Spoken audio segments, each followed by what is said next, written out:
yeah, you're right. Yeah, good. See you again? Yeah, absolutely. We were just saying, we see each other twice a year. That's about it, isn't it? I've got it on the memory stick. Yeah, so I'm just going like that.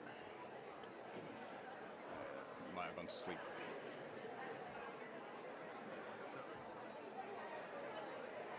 There we go. Right, so if you log in, Yeah. I'll keep it on that. Yeah. Once you've got your presentation up, I'll swap it over to Awesome. what you've got. Thank you.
What time is it? Where is it? So it's presumably going to be.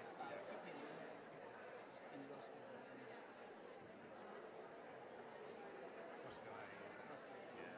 And that will be basically what we're talking about the fifth investigation.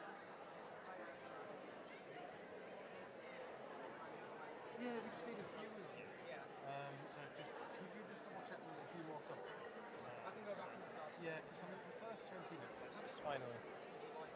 We can't sign you in because your domain isn't available. Hang on 2 seconds.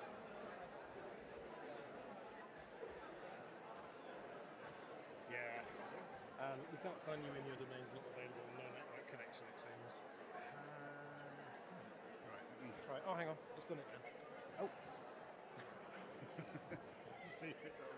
if a server falls over. Yeah, it'll fall back to the next one. Yeah, but you need to turn the computer off and on again because it needs to reconnect and find a working one. So that's what we'll do. See if it does. Yeah, I've got a laptop at the back anyway. Have you got it on us? Have you got your I've got it presentation on on the USB. stick? Yeah. I've got my laptop, but it's only got a USB-C out, so it's. Right. We can't sign you in. Do we just connect to the laptop? No, I've got a laptop at the back. We can use. Yeah. Sorry. Yeah. So like 4 or 5 people, if you could. She came to me and told me. Yeah. So I'm going there now, so I'm just gonna make sure that they send either 3 or 4. Jeremy said, yeah, maybe like another 3. It's just a case of put the effort. You don't need to set your effort. You can come back at 25. You start at 1:15. Maybe if you came for 2:25. And then what we'll do at the end, we'll just get them on stage. You can see it. We'll give you a microphone.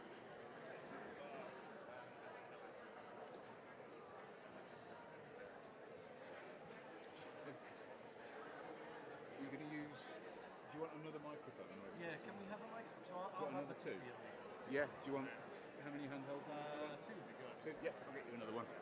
It's just like when we get the students on the stage and I can go into the audience and Yeah, if they've I've seen got you using one in the the lapel audience, before. yeah, and then they've got one on stage, that'd be great.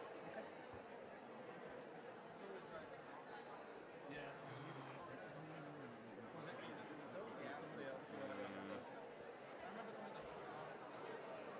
I remember the one thing you said to me. You really like it. And that was the best. This stuff it really is. It's like, because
Yeah, because so when there'll probably be an intercalation question.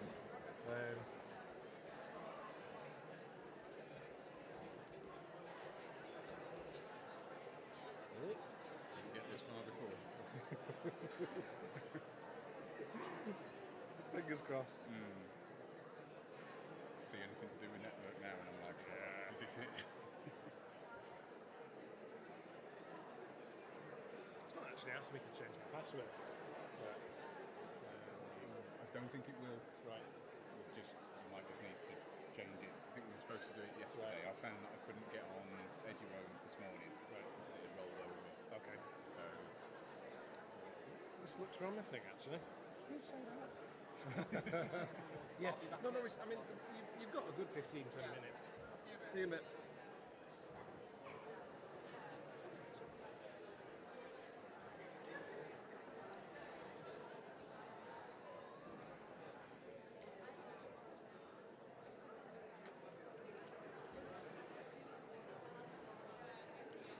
Yeah, having it a bit early, I think, is quite good.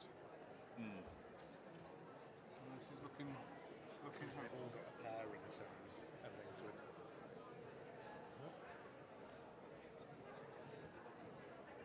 Right, that looks as though it's working. Let's try it. Yeah, right, brilliant.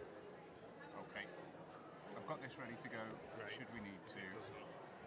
But I think we're good to go.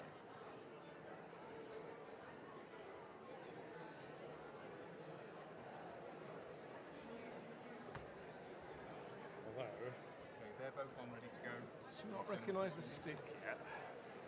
Try it in a different port.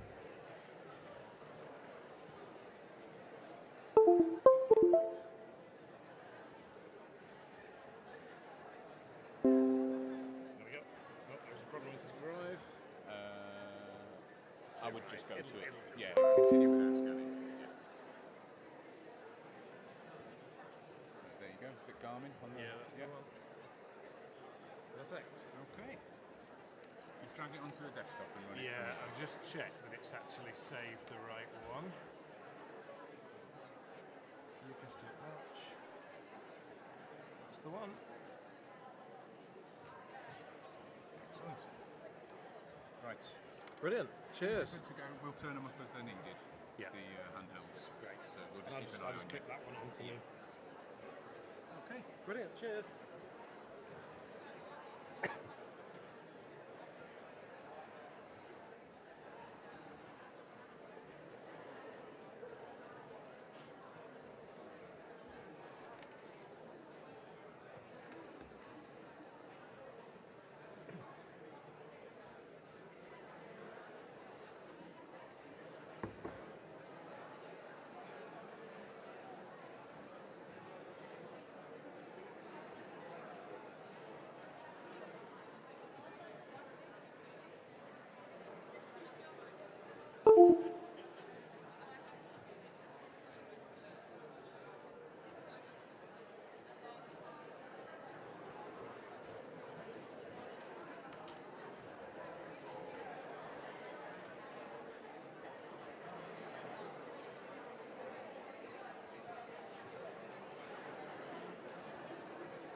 Hi everyone, welcome to the University of Manchester. It seems as though you can all hear me. Just shout if you can't for any reason.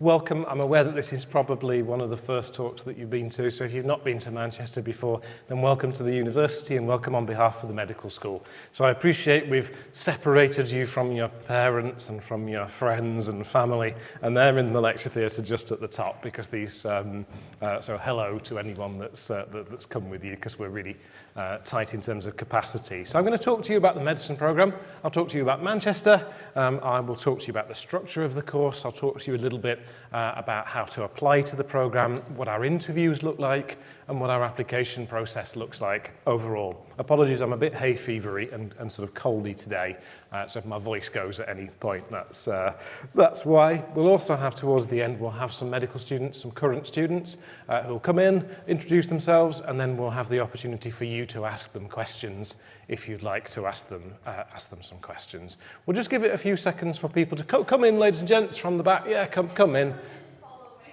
We've got loads of time, so we'll just give them a few minutes to get seated, and then we'll start.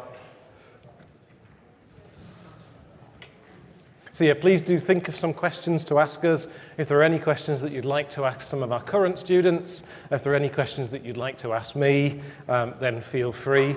We will need to vacate the lecture theatre at the end, so if you have any specific questions for us that crop up after the talk, we'll be going straight back to the atrium, so that's just out of this lecture theatre, turn right, and then meet us where the medicine stand is. So my team and I will be down there with our current students if you've got any specific questions about applications, about your qualifications, or about anything like that. We'll just give them a second to sit down and then we're good to go.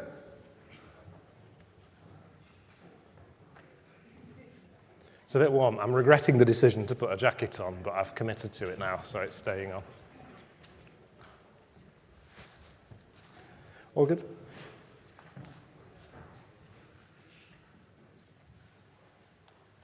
Brilliant. So for those of you that have just joined us, welcome to Manchester. We're different. I'll talk to you about how we structure our curriculum and how our course functions over the next few slides.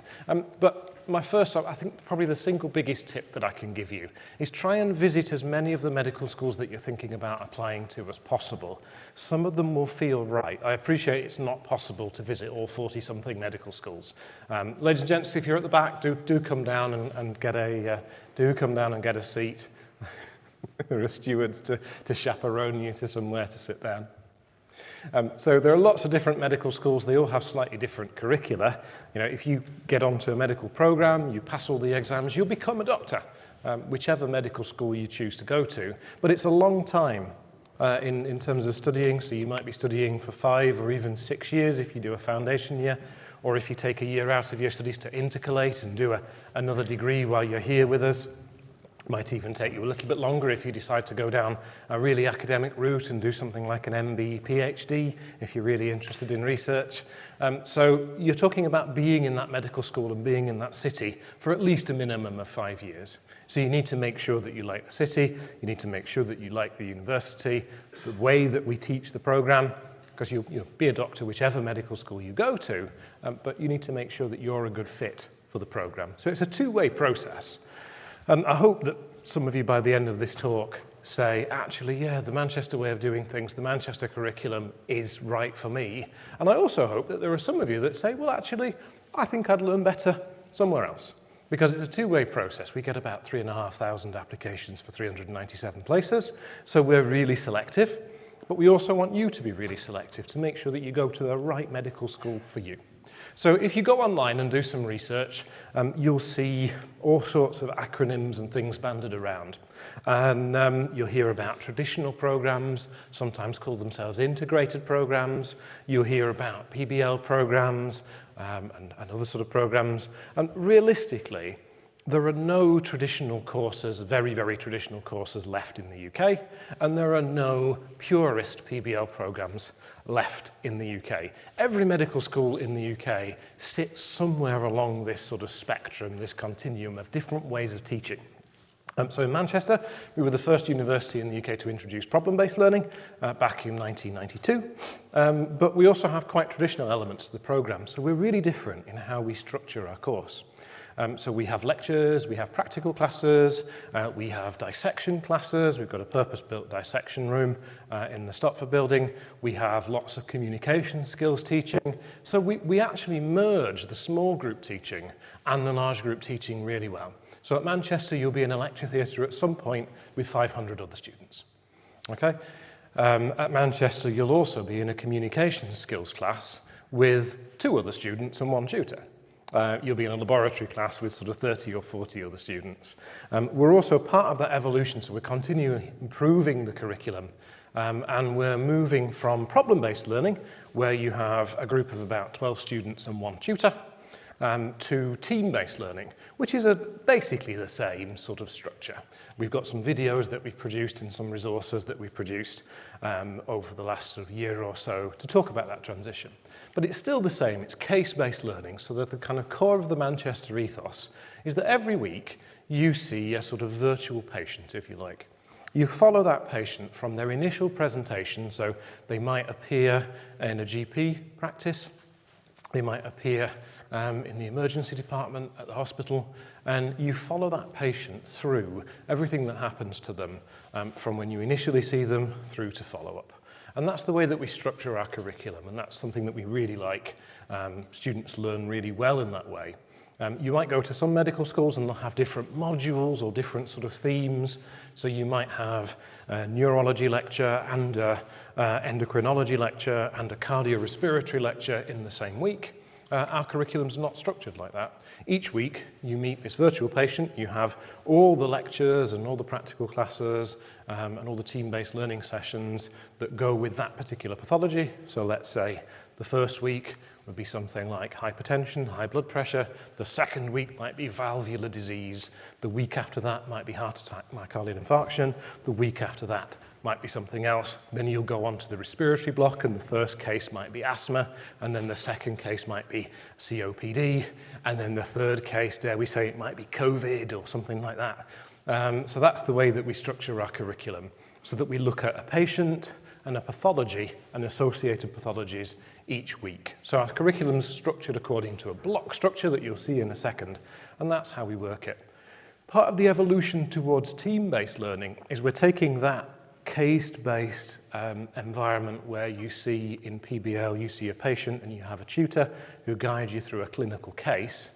We're giving it a bit more structure. Some of the feedback that we've had over the last sort of 20, 30 years has been that sometimes students struggle a little bit with PBL in knowing the level of detail to go into. So team-based learning, again, you're working in small groups, but you're also having input. So you'll have your tutor, but you'll also have a series of subject experts coming in. So students will be working in teams in spaces like a seminar room, and they'll have a tutor or a couple of tutors kind of guiding each of the groups. But if it's a cardiovascular case, we'll be able to get a cardiologist in. We'll also be able to get a biomedical scientist in to interpret the tests for you. We might be able to get patients in. So it's a much more scaffolded approach, but using very, very similar cases. So how will you learn at Manchester? These are some of the things that we really pride ourselves on. So we're a mixed methods curriculum, like I said. We're incorporating some things that are very traditional, like laboratory classes, alongside things that are small group learning, novel techniques like TBL, like case-based learning.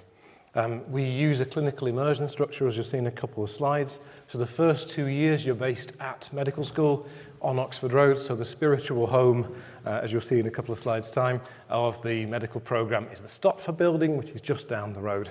And that's where a lot of the clinical skills and communication skills and laboratory classes are taught. You'll be in this lecture theatre, and I think I gave a lecture in this lecture theatre a few months ago to our second year students, so you'll be in some of these big lecture theatres on campus. But in the first 2 years of the course, you will have some early clinical experience where you'll be going out to hospital and you'll be going out to GP practices really from the very start of the course. But the first 2 years is largely taught here on campus, so you can have the traditional student experience, you can experience what it's like to be a first year student, you'll make friends from lots of other courses, not just from medicine. From year 3 onwards, we'll allocate you to one of our clinical education campuses, so those are major teaching hospitals across the region, and we work with a group of hospitals. We work with MFT, which are the hospitals sort of in Manchester, so one on Oxford Road, just down the road, and one at Wythenshawe, out near the airport. We work with Salford, obviously in the city of Salford, Salford Royal, and we also work with Preston up in the north of the region. So those are like mini medical school sites. They've got teaching facilities, they've got simulation facilities, they've got clinical skills teaching areas, they've got lecture theatres. So we take this large cohort of students, and from year 3, you go out to your clinical education campuses and you'll rotate through different specialties within those hospitals. You'll rotate out to general practice and community-based placements, things like, for example, mental health, psychiatry placements, as we've said, general practice placements, and then you'll come back to that clinical education campus and rotate out again. So that's how our curriculum structure looks. There are lots of opportunities to engage in reflective practice, so doctors keep portfolios throughout their working careers, and we get you doing that early. I'll talk about our personal and professional development pathway. We use a lot of technology-enhanced learning, so we're one of the largest medical schools in the country, one of the largest medical schools in Europe, actually.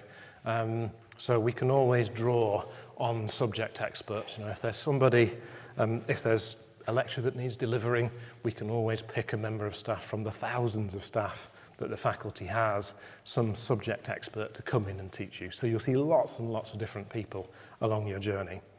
But we also use technology-enhanced learning, particularly when you're out of the campus. We do have a brilliant system. So we looked at all the virtual learning environments that were out there a few years ago, and we decided that none of them were quite good enough for the program that we had. So we custom built our own. It's called OneMed. It delivers all the cases that you'll use while you're here. But also our students get an iPad on the program. It's not an advert for, you've probably got lots of mobile devices and things already. But instead of, you have to keep your portfolio, you have to be signed off on skills, on placement. And instead of having a paper-based portfolio, it's all digital these days. Towards the end of the course, we, particularly in year 5, we like to pair you up with junior doctors, and you basically shadow a junior doctor for a good part of the final year. We get our exams and assessments out of the way quite early in final year, and we want to make sure that you're well prepared for being a junior doctor. So you'll be shadowing them in year 5. This is the spiritual home of the medical school. This is the Stopford building. Here's the Stopford Medical Library. Just a few photos. Most medical schools have very similar facilities. You might be wondering where all the books are. They're just out of shot there.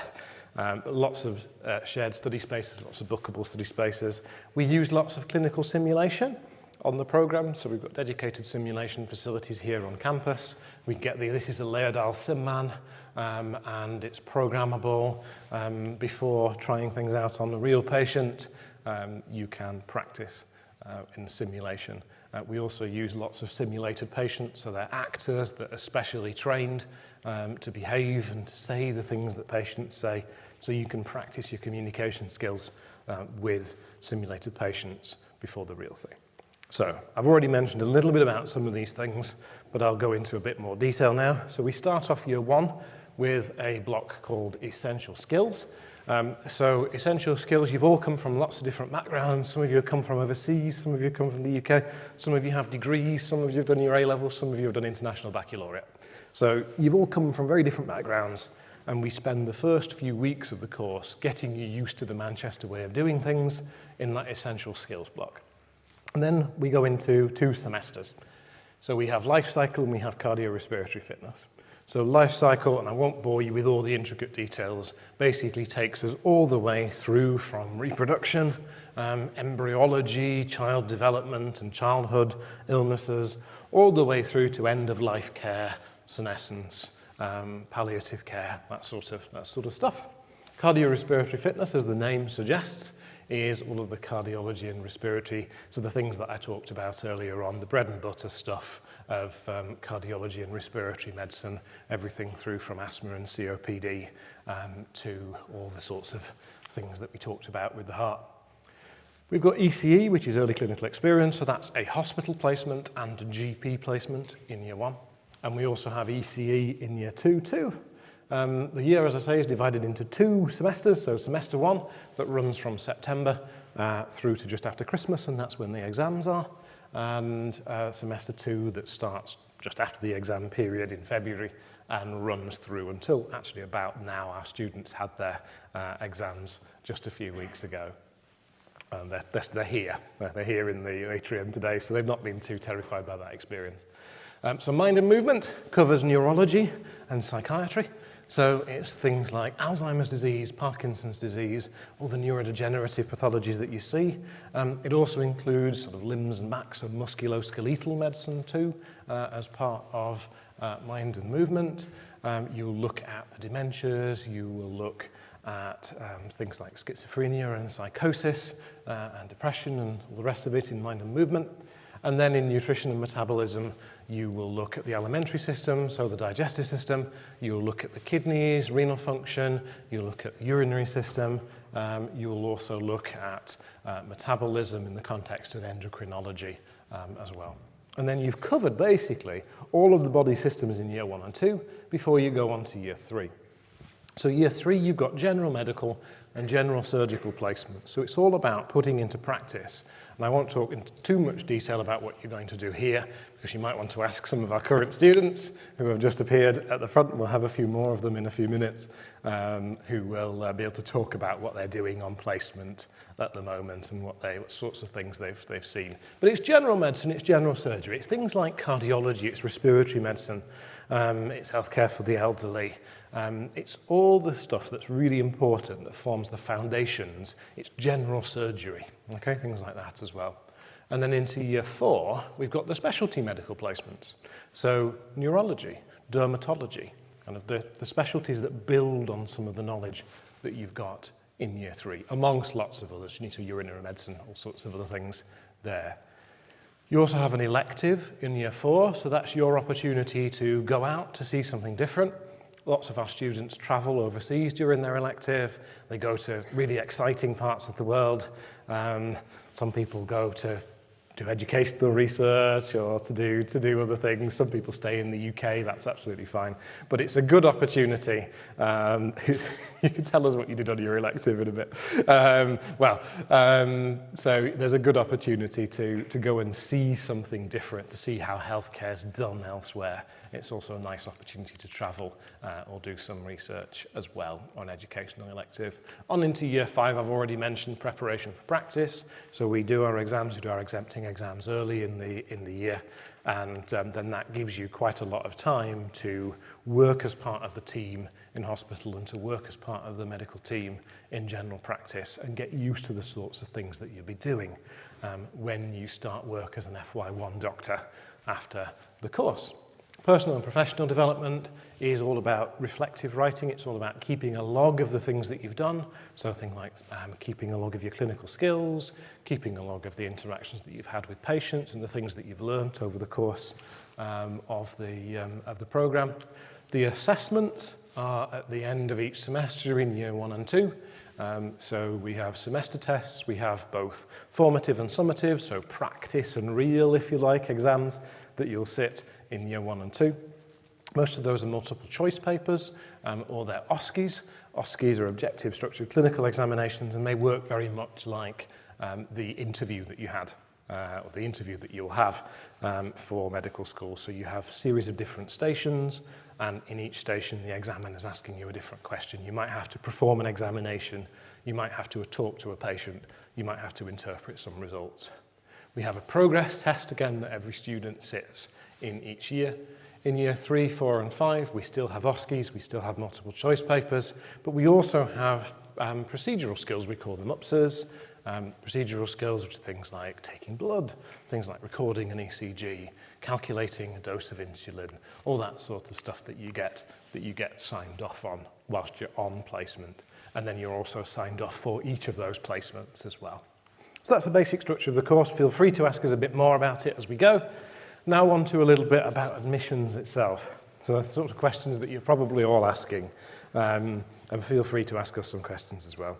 So the two most commonly asked things are around work experience and aptitude testing. So I'll cover these in quite a bit of detail, but feel free to ask about anything else. So aptitude testing, we use the UCAT. Some medical schools use the BMAT, but actually the BMAT's been phased out So you'll find that most UK medical schools are using UCAT.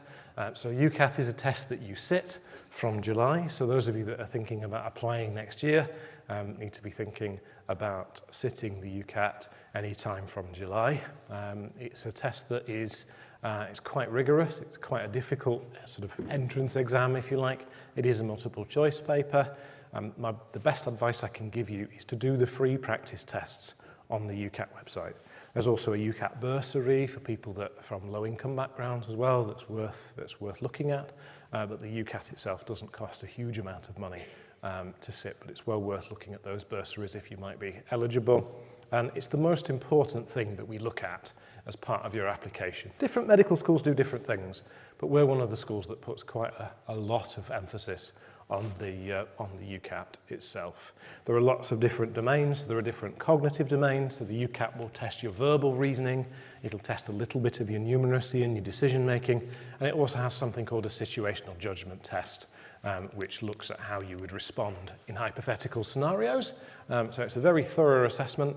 There are lots of companies and individuals out there that will try and take a lot of money off you for UCAT preparation courses and for interview preparation courses. There's no evidence that any of those things work or offer any benefit at all. So keep hold of your cash or your parents' cash, and there's no need to spend lots of money on fancy preparation courses and things like that, particularly for interview, because they make you sound like a robot at interview if they've drilled lots of practice questions into you. Work experience is something that's changed as a result of the pandemic and doesn't look to be changing back anytime soon. So we accept a range of face-to-face work experience. So lots of hospitals are reintroducing work experience programs. Places like care homes are a great place to get some experience as well out in the community. But there's also lots of really good online work experience. So the RCGP, or the Royal College of General Practitioners, runs a really good program about what it's like to be a GP. I'm not saying that everybody in the audience is going to want to be a GP. You'll go into all sorts of different specialties. But some of the Royal Colleges have work experience programs. Coming to open days and to events like this is something that's really useful for you to reflect on as well. There are lots of other opportunities. There are some summer schools and things that you can apply to. There are lots of different activities that count as work experience. It doesn't all have to be face-to-face. We also don't score it. So years and years ago, medical schools did, we did, but we don't score your work experience until you get to interview. So you've got plenty of time to get it. You do need to have it. When you apply, we'll send you something called a non-academic information form, which is a bit like an expanded UCAS personal statement. Okay?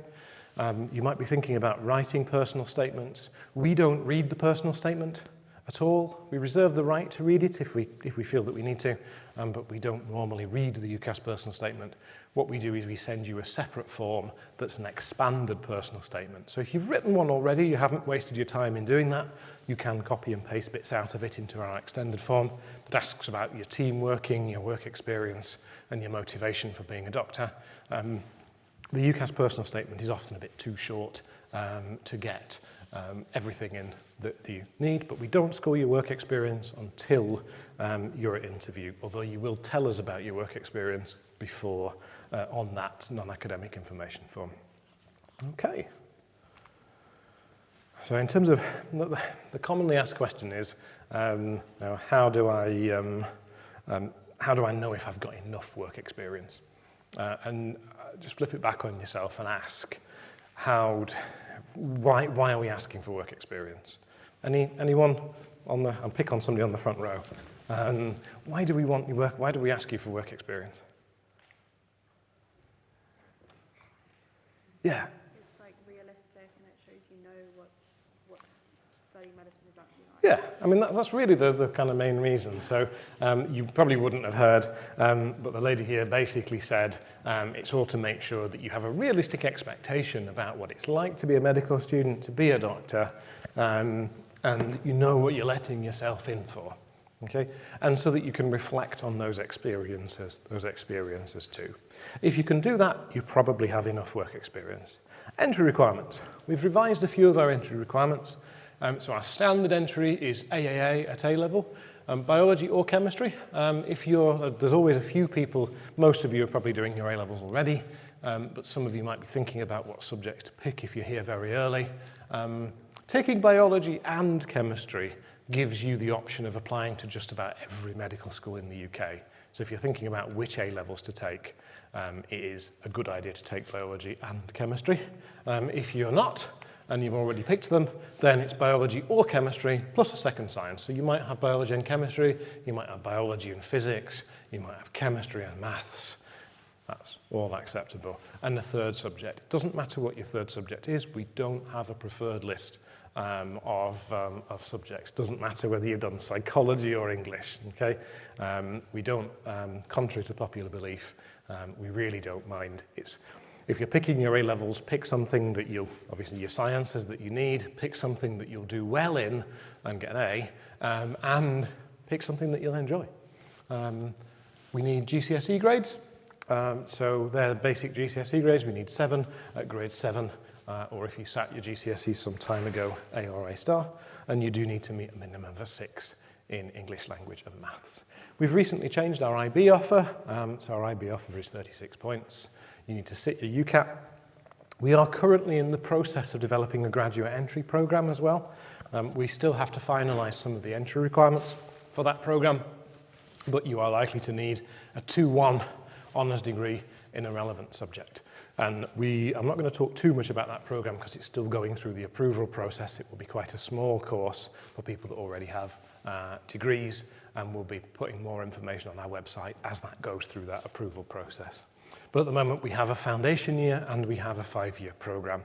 The foundation year is for people who haven't studied biology and chemistry before. They haven't done these sciences before. The entry requirements in terms of the grades are exactly the same. It's just for people that haven't done the sciences before. So personal statement, I've called it personal statement here. Obviously, we don't read the personal statement, but we do read the expanded personal statement that we send you.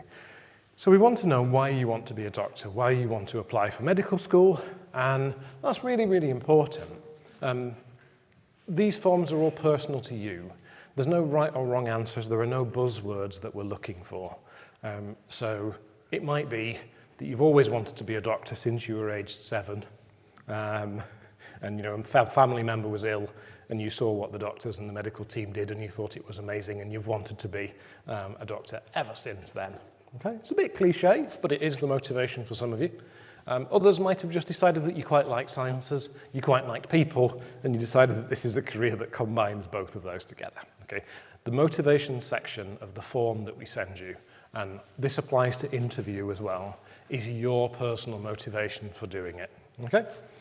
Work experience we've already discussed, so it can be a mixture of in-person and online work experience. That's absolutely fine. Doctors work in teams all the time, so we'll ask you to talk about your team working, okay, and examples of when you've worked in a team before and how you like that and what you found out about yourself as a result.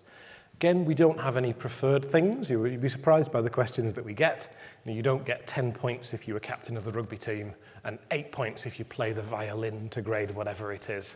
Okay? It's your hobbies, your interests. If you play video games, that's absolutely fine. We suggest you get outside at some point, but that's absolutely fine. It doesn't have to be all the cliche stuff that you read about on student forums and various sorts of places. Your hobbies and interests are the things that keep you going. Again, why do we ask all of these things? I'll pick on the people. Let's pick on the people over here this time. So why do we ask you about hobbies and interests? Why are we bothered about your hobbies and interests? Come on, ladies here. To get to know the kind of person you are. To get to know the kind of person you are. Why? So we're a bit nosy, and that's what we want to. We're a bit nosy, yeah. Your hobbies and interests of your life outside of medicine as well. Yeah, it tells you about your life outside medicine, tells you about your work-life balance. You're both absolutely right. We are nosy, aren't we, Louise? This is Louise, our admissions manager. We do like to know things. We are a little bit nosy, and it's nice to know these things. But we want to know that you've got a work-life balance. We want to know that you can juggle your academic commitments and your social life. There's another reason as well. So most of our interviewers are working clinicians or working academics and current medical students as well. And selection for medical school is selection for the medical profession. Very few people drop out during medical school, and the vast majority of graduates become doctors. And there's not a formalized interview process for your first jobs, really, as a junior doctor. So application to medical school is basically your interview, effectively, with a few caveats for your first job if you get there and pass the program. So we want to know if you'll be good colleagues in the future. So treat your medical interview a bit like a job interview, because that's really what it is. We want to see that you're a well-rounded, nice person. We also want to see that you've got the personality traits that we're looking for to be a good doctor. Okay, so a little bit about the structure. So the first thing that we do is you submit your application 15th of October. So it's an earlier deadline than some other courses, and that's the academic SIFT. Then we look at your UCAT. So band 1 and 2 of the UCAT and the cognitive score as high as possible. We do publish our historic UCAT thresholds on our website. So if you're not quite sure whether you'll meet our UCAT threshold, you can have a look at our website. The UCAT thresholds do bounce around a little bit from year to year. We are making one change this year in that we are not looking at your predicted grades. So we feel that UCAT is good enough. We are not looking at specific predicted grades on the UCAS form. Inevitably, the vast majority of you are going to be predicted 3As anyway. Then we do interviews from really December through to February, sometimes into March as well for some mop-ups. We interview about 1,500 people. We get about 3,500 applications. So the first stage is to check that you have the GCSEs and to check that you're sitting the qualifications that we need. Then we look at your UCAT score, and we know how many we're interviewing, and then we sift down based on the UCAT, invite you to interview, and then we'll make offers to the top performing people in those interviews. So my final slide really is looking at what to expect from a medicine interview. These are the things that we'll be testing. We use a 5-stage MMI. We offer that online and we also offer it in person. Okay? So we'll release a series of interview booking slots. It is on a first come, first served basis. Some of those slots will be physically in Manchester. Some of those slots will be online. We use the same questions and the same interview style, whether it's on Zoom or whether it's face-to-face. There are 5 individual stations, and this is an example of some of the sorts of stations we might ask. I'm not guaranteeing that all of these will come up. We'll want to get you talking. We have actors in some of our interview stations, and we'll try and get you talking with a simulated patient to check your communication skills. We'll sometimes set you a problem. Don't worry, it's not a maths problem or anything like that. Some medical schools do have numeracy tests, we don't. We're going to set you something along the lines of planning something or having a debate about something. Critical thinking, we might pick something that's been in the news, we might pick some sort of dilemma and get you to critically analyze it. One of the interviewers will have a copy of your non-academic form, your expanded personal statement, and they'll ask you questions about that, and that's your opportunity to tell us why you want to be a doctor. And we'll obviously do lots of problem solving as well. We use our current students and we use staff, both academics and clinicians, in our interviews themselves. So what I'm going to do is ask our student ambassadors if you wouldn't mind coming up.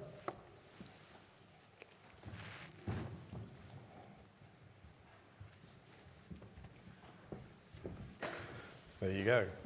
And just introduce yourselves, tell us who you are, and then we'll take some questions. So what we'll do is I'll wander around with the microphone. You can ask questions to me about admissions or the course. You can ask questions to our current students as well, and we'll take it from there. We'll just spend a bit of time doing that. Hello, my name's Tom. I just finished my 3rd year at the medical school. I took a gap year as well, and I'm planning on integrating next year. I'm Helen. I've just finished my 5th year. I've been in the medical school for 7 years, and I've also integrated. Brilliant. You've been doing these things forever. You've been doing these things forever, haven't you? Thanks. Yeah, you've been here, you've been interviewing and open daying and things for absolutely forever. Anyone have any questions for us? Brilliant. So there's somebody at the back there. Right, we'll start off with the right at the back.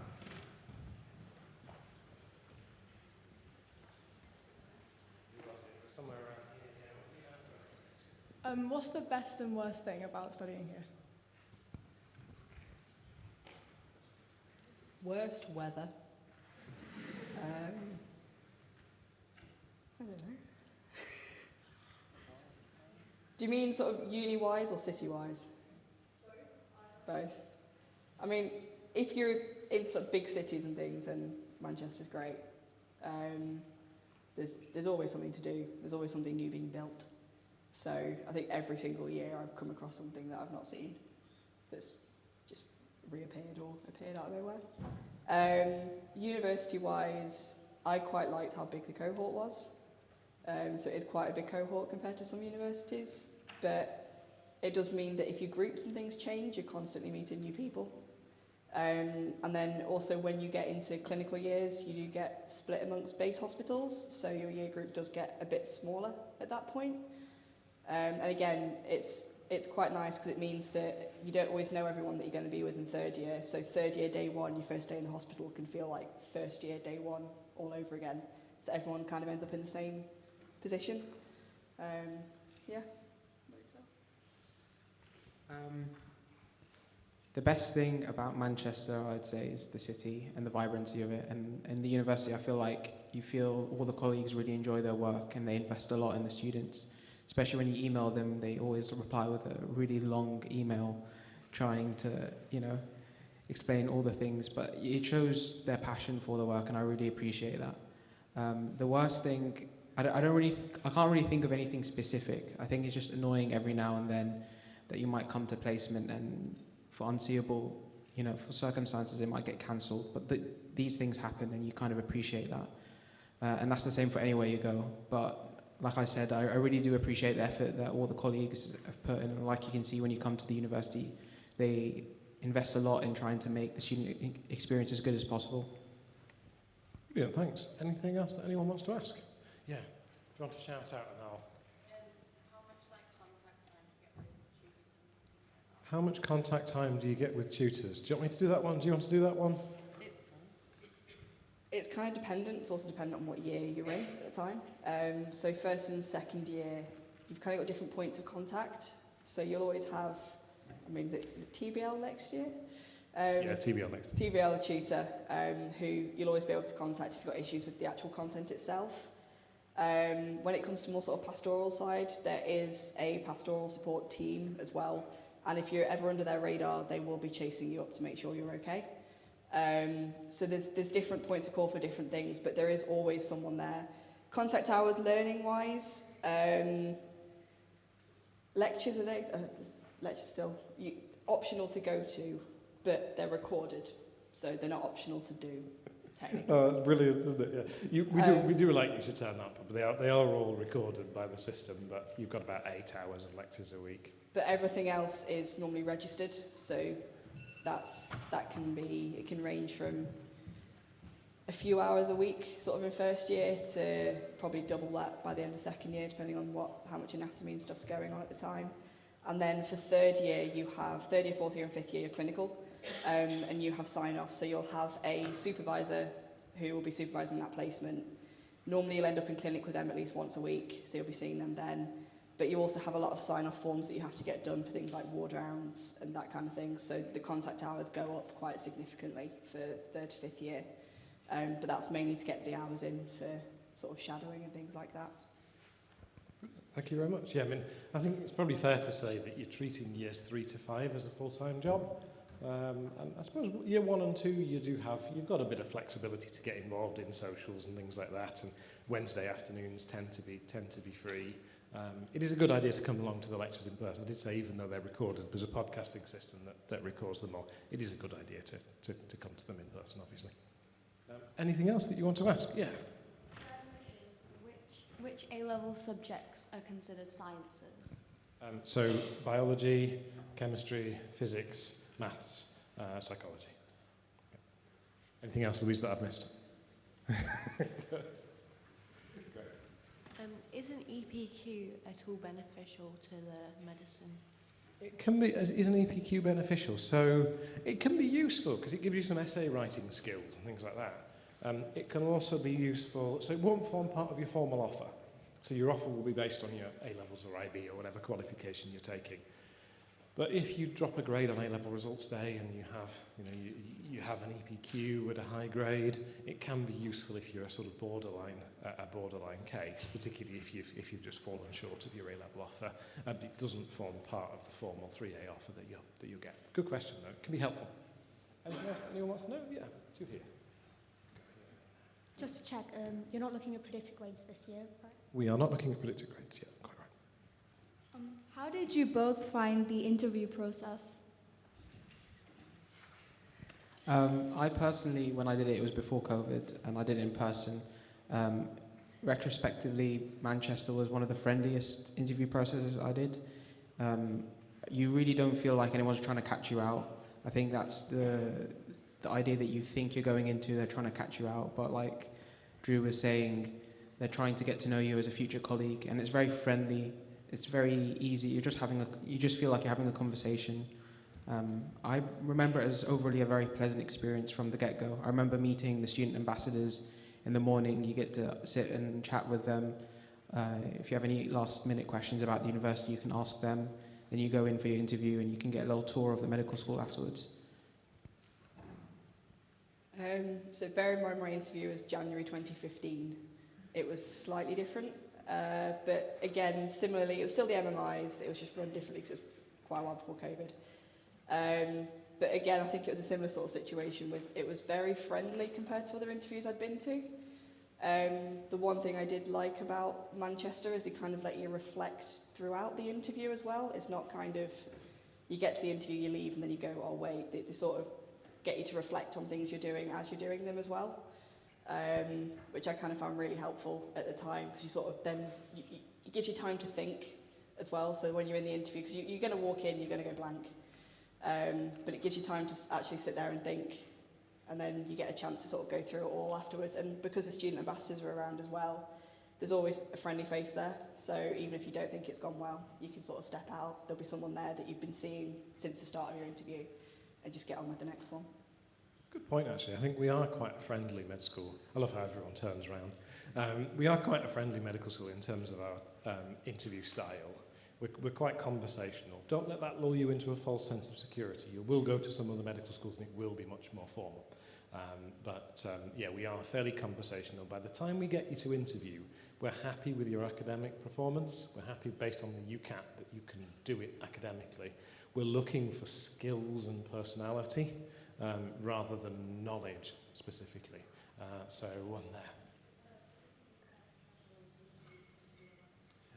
So that was a question about what does the UCAT threshold tend to be around. It has changed in recent years. So, 2,600, 2,700, it's sort of in that ballpark figure. But if you look on our website, if you just Google Manchester medicine data, there's all the UCAT thresholds, the historic thresholds. I realise there's a question over there. I'll just take one and then I'll move around. Yeah. Revision techniques for UCAT. I'd say the best thing to do is to sit the UCAT under timed conditions. So do the practice test under timed conditions. It's the timed conditions bit that's really important. In terms of preparing for interview, if you go to the Medical Schools Council, the Medical Schools Council website, we recorded some videos and there's an interview preparation tool. So if you get an invite to interview, we'll send you a link to that, which is an interview preparation tool. But you can find it on the Medical Schools Council website. So that's a good one for the interview. Got you over there. I'll just do the one at the back and then I'll wander around.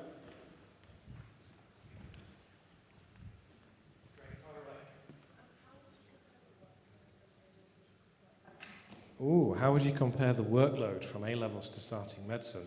I've got an answer to this one, but I'm not sure if it's going to be the same as yours, so you tell us. I think for me, it wasn't necessarily the workload itself that I struggled with, it was the difference in the way you were learning. So the workload itself, it feels like a lot, but I think part of the reason it feels like a lot is there isn't someone chasing you up on things like there is at school. So doing your A-levels, you've often got teachers still sort of saying, oh, this hasn't been handed in, that's not been handed in. Whereas then when you get to uni, it's a bit different, whereby if you've not got the work, the only person that's going to affect is you.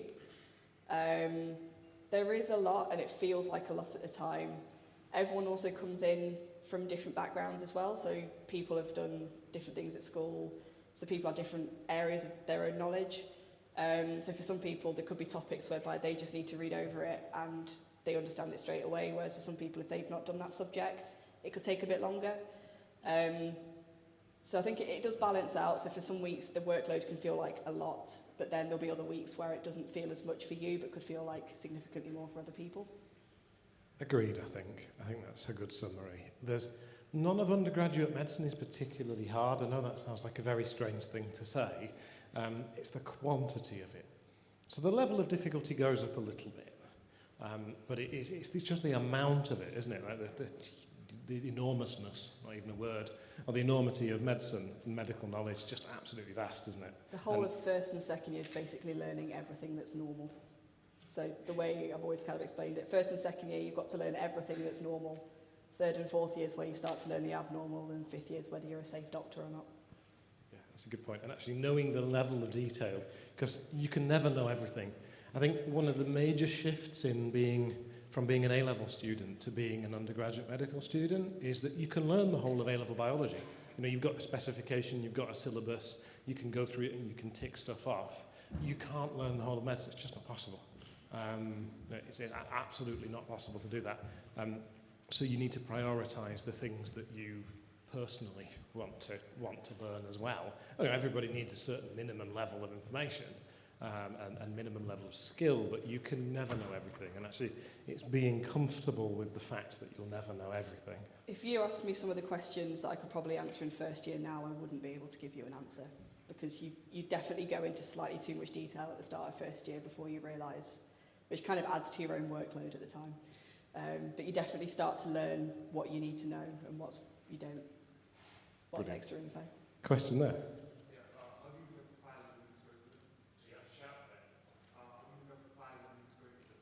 How do we look after...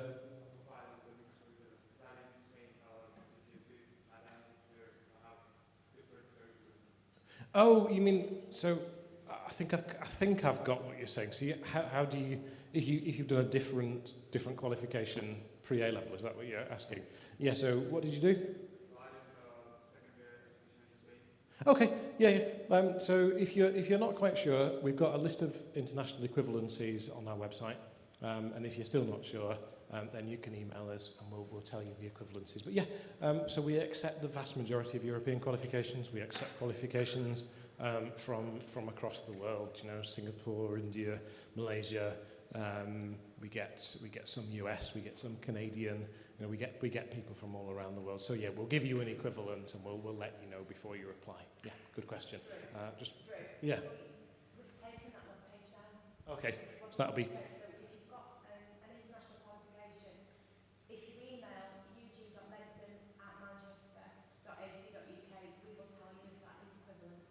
Brilliant. So Louise will email ug.medicine, and she'll let you know. So there are a couple of questions here, and then I think that's about time. Yeah.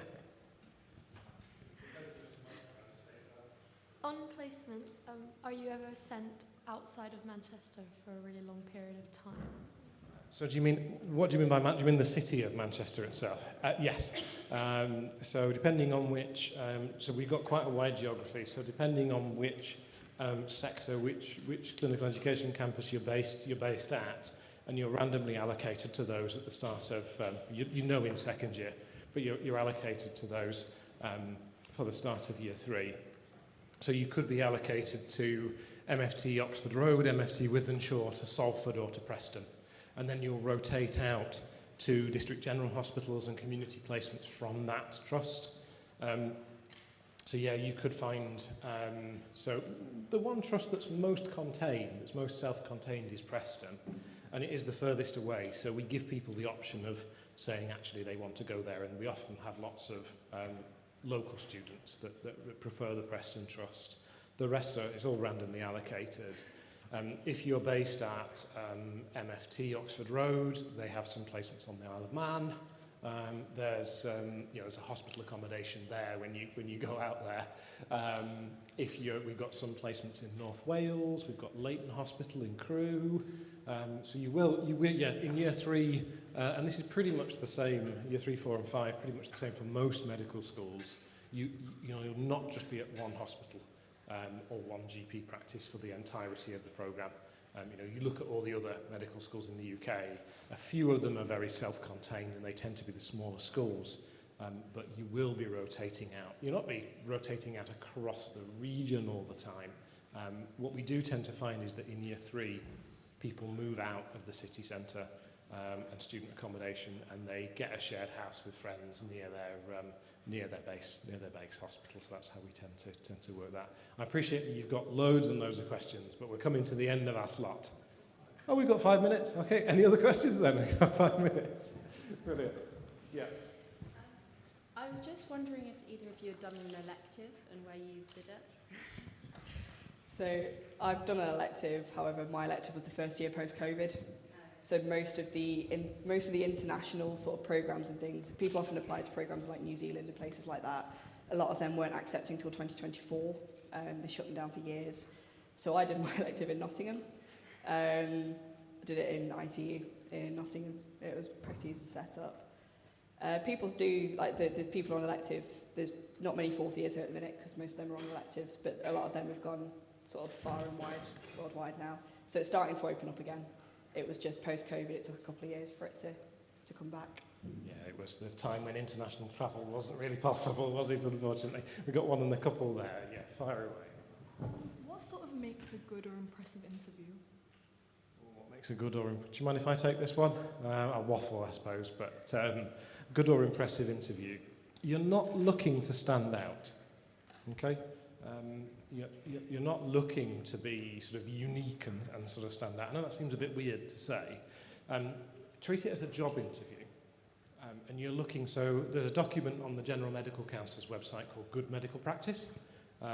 Document, you can download it as a PDF, you can just look at it online.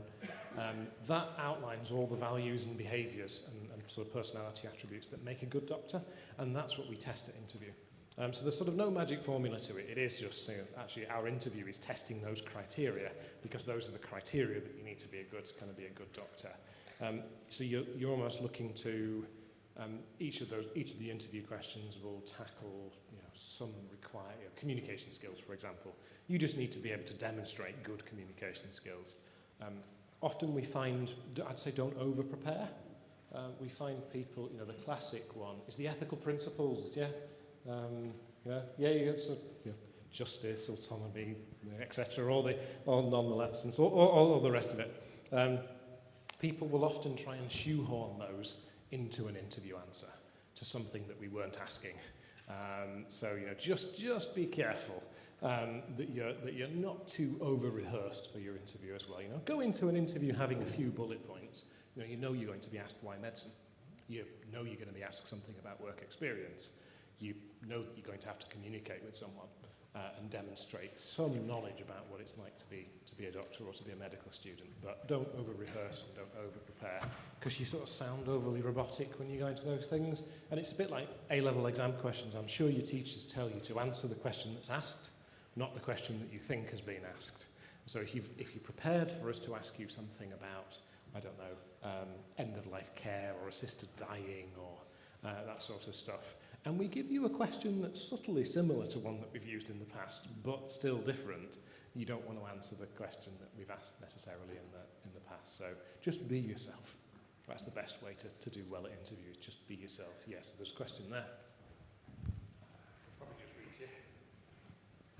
What's an average week for you like in uni? Yeah, shall we go with one of the clinical years then? Because we talked a lot about year one and two. What's an average year like when you're in year 3, 4, or 5? So an average week in clinical years. So for year 3, it's 5 days of placement, mostly, I would say. So Mondays till Thursdays, I'd wake up at around 7 a.m. to get there about 8. It depends on which kind of placement you're on. So surgical placements, they expect you to be there earlier. Whereas if it's a ward, you don't need to be there till 9. So you get there, for example, on a medical ward, you get there around 9. You'd follow the doctors around for the ward round, and then afterwards you just ask them questions and they might give you some tasks. So they might say, take some bloods and whatnot. And usually it's not ever planned. You kind of just show up and something happens, really, to be honest. But you do have tasks, like Drew was saying, like UPSAs and other things that you need to get done in the background. So we'll be trying to take bloods to get that signed off. We need to take patient histories. So we're not always with the doctors. We'll go, in pairs, find a patient, take a history from them, and then try and present that to a doctor. And then they usually will ask us a couple of questions to check our understanding, and then maybe give us some tips and give us some things that we need to read on further. In clinical years, we don't really have PBL. So you have a disease, for example, that you'll be learning that week, and then you come on the Friday and you consolidate your learning by being in a group learning as well. But this year it's been on Zoom. I don't know if it's going to be continued like that. Some of it? Yeah. So on Friday we usually have like a Zoom meeting where there'll be a doctor, for example, or a clinician in that field, where we'll cover a case together and consolidate our understanding about that disease and how to diagnose it and how to manage it. And we can ask questions. So Fridays are usually placement free, but Monday to Thursday it will usually be at placement. I think during each placement you're expected to do, I think, at least one night shift, just to try out and see what it's like, but that is optional. But yeah, that's what it's like in third year. Fourth year and fifth year just build on it really. So fourth year is slightly more independent in that you're expected to go and also search opportunities yourself. But similarly, you still have the sort of group learning sessions and things. There's also still teaching sessions that are done every week. And then fifth year is kind of almost completely independent. So fifth year is kind of less about shadowing the consultants and things and more about shadowing the foundation doctors, because they're the ones whose job you're taking the following year. So a lot of that's more learning the actual ins and outs of it rather than the disease kind of ins and outs of treatments and things like that. It's more learning the sort of learning on the job really. It's probably the best way I can explain it. It's a similar sort of time frame, so it's still Monday to Friday. Yeah, I don't think I've done a single night shift in my whole time at uni. You do have to get sort of 6 hours out of hours done. So it's more that it just has to be out of the normal hours, so you can stay till sort of late. It doesn't necessarily mean you've got to be there at 1 a.m, 2 a.m. in the morning, which does make it easier. The sort of workload for those years, though, does increase slightly, mainly for fourth year, because it's all this, I think as Drew was explaining, it's all the specialties. So they've got their own sort of there's a lot to learn for each specialty, so that can feel like a lot. That's probably the heaviest year. Fifth year, it's workload-wise and sort of week-wise, it seems lighter than fourth year. However, it's more because a lot of the exams are external, so it's a lot of the sort of safety exams that you have to do for the GMC rather than university exams. So yeah, fifth year is kind of more admin and learning, whereas the third and fourth year are kind of the crux of everything you need to know. That's a really good summary, thank you. That's pretty much all we've got time for. We are going back to the atrium, so if you have any specific admissions questions, we'll be back in the atrium in a few minutes. There's also, if you're thinking about other choices, if you're thinking about what to put as your fifth choice, my colleague Jose is doing a talk in Roscoe at 2 p.m. Thank you. Can I just ask you, please, when you go out, you can go out either side, but please don't go out anything that's marked fire exit, because we've had some fire alarms going off. So go straight up to the end. If it says fire exit, don't go that way, please. Thank you. Thanks, everyone, and good luck. Go and visit as many medical schools as you can, and we hope you choose Manchester, but find one that's right for you.